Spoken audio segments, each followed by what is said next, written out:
जम्मू काश्मीरमधील पहलगाममध्ये भीषण दहशतवादी हल्ला झाला। या हल्ल्यात तब्बल 27 पर्यटकांचा मृत्यू झाल्याची माहिती समोर येत आहे। पहलगाममधील अनंतनाग जिल्ह्यातील बैसरन खोऱ्याच्या वरच्या बाजूला टेकड्यांवर फिरण्यासाठी गेलेल्या पर्यटकांवर दहशतवाद्यांनी हल्ला केला। जम्मू काश्मीर परिसरात दहशतवादी हल्ल्यानंतर बुधवारी उबाठा सेनेचे नेते पुरुषोत्तम बर्डे यांच्या नेतृत्वाखाली पाकिस्तानच्या राष्ट्रध्वजाची प्रतिकात्मक अंत्ययात्रा काढून अतिरेक्यांच्या भ्याड हल्ल्याच्या निषेधार्थ घोषणाबाजी करत निषेध व्यक्त करण्यात आला।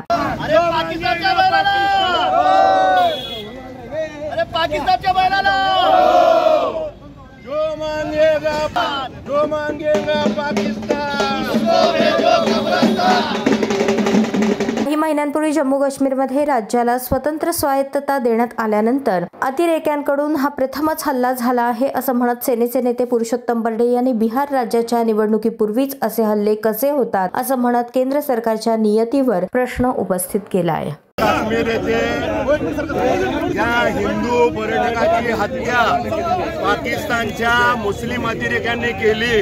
त्यांनी त्यांचा धर्म विचारला आणि तू हिंदू असलं तरच त्यांना वळा घातल्या आणि मुसलमान असलं तर त्यांच्यावर हत्यार काढलं नाही। पाकिस्तानने पहलगाममध्ये जो हल्ला केलेला आहे त्याचं प्रत्युत्तर मोदी आणि शाह सरकारने त्या पद्धतीने देणं गरजेचं आहे, कारण बिहारच्या निवडणुका लागल्यात।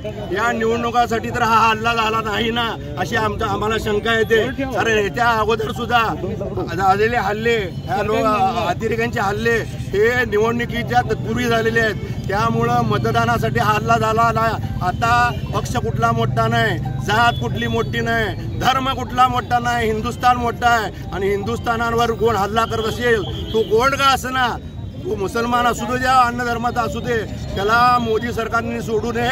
नाहीतर अन्नचा पुलवामा येथे हत्या झाली, 49 सैनिक मेले, अजून त्याचा शोध लागला नाही। त्याच्या अगोदर पठाणकोट येथे हल्ला झाला सैनिकावर, त्याचा अजून शोध लागला नाही। तसंच पहलगामचं होऊ नये आणि नरेंद्र मोदी आणि अमित शहानी केवळ बिहारच्या निवडणुका लागल्यात, बंगालच्या निवडणुका लागल्यात, उत्तर प्रदेशच्या निवडणुका लागल्यात म्हणून असली नाटकं करू नये। या पाकिस्तानला घरात घुसून गोळा घालाव्यात